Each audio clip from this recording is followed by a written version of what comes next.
আসসালামু আলাইকুম। কি অবস্থা সবাই, কেমন আছেন? আশা করছি সবাই অনেক অনেক ভালো আছেন। আজকের পর্বে আপনাদের সাথে শেয়ার করব একটু ভিন্ন রকমের একটা নুডলস রেসিপি। আশা করছি আজকের রেসিপি আপনাদের কাছে একটু হলেও ভালো লাগবে। নুডলস তো অনেকভাবেই অনেকে রান্না করেছেন, তবে আমার মনে হয় না আজকের এই রেসিপি আমি যেভাবে তৈরি করে দেখিয়েছি এভাবে কেউ কখনো রান্না করেননি। মানে এক কথায় নর্মাল একটা নুডলসকে কীভাবে এতটা মজাদার করা যায়, আজকে আমি এই রেসিপিতে আপনাদের সাথে শেয়ার করব। চলুন তাহলে কথা না বাড়িয়ে মূল রেসিপিতে ফিরে যাই। প্রথম আমি এখানে দিয়ে দিয়েছি পরিমাণ মতো সয়াবিন তেল। এরপর এখানে দিয়ে দিয়েছি আমি 5টা বড় সাইজের পেঁয়াজ কুচি। পেঁয়াজটা যখন হালকা একটু বাদামি কালার হয়েছে এই পর্যায়ে এখানে দিয়ে দিচ্ছি আমি হাফ চা চামচ আদা রসুন বাটা। এখন আদা রসুনটা আমি তেলের সাথে ভালো করে ভেজে নিচ্ছি। আর এই পর্যায়ে এখানে দিয়ে দিচ্ছি আমি টমেটো পেস্ট।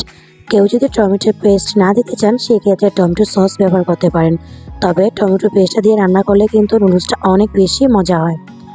তো এইভাবে আমি সবসময় বাসায় নুডলস রান্না করে থাকি। তো এখানে টমেটো পেস্টটা দেওয়ার পর ভালো করে নিয়েছি, মিশিয়ে নিচ্ছি।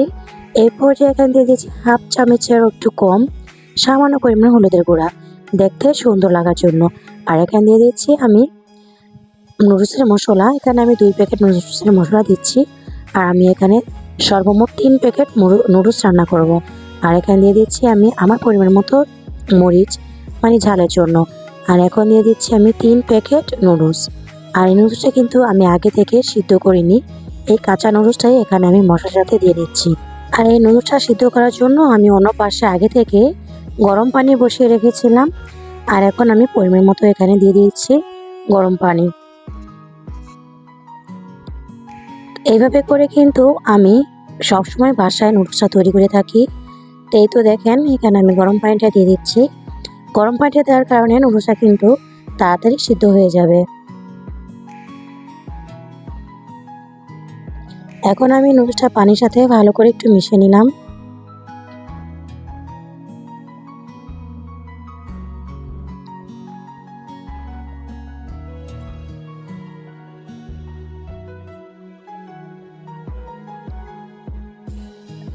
আর এখন আমি নুডলসের মধ্যে 3টা ডিম দিব।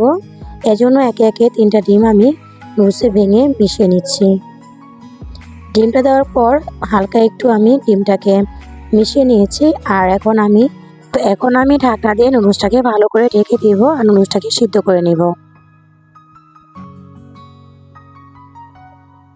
এই তো আমি 2 মিনিটের মতো অপেক্ষা করলাম। ঢাকনা খুলে দেখেন নুডলসটা কিন্তু প্রায় পানিটা টেনে নিয়েছে। আর এই পর্যায়ে আমি যে মশলার প্যাকেটটা রেখেছিলাম এখন আমি নুডলসের মধ্যে মশলাটা দিয়ে ভালো করে মিশিয়ে নেব। প্রথমে কিন্তু আমি 2 প্যাকেট মশলা দিয়েছিলাম, এরপর আমি বাকি প্যাকেট মশলাগুলো এখানে দিয়ে নিচ্ছি।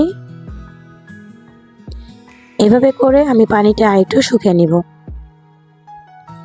এইভাবে একবার হলো বাসায় নুডলস তৈরি করে দেখবেন, অনেক বেশি ভালো লাগে।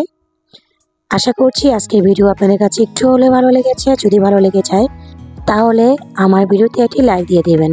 আর এরকম নিত্য নতুন ভিডিও পেতে চাইলে আমার চ্যানেলটি সাবস্ক্রাইব করে নিতে পারেন। আজকের মতো এখানেই বিদায় নিয়ে নিলাম। ভালো থাকবেন সবাই, সুস্থ থাকবেন। আল্লাহ হাফেজ। আসসালামু আলাইকুম।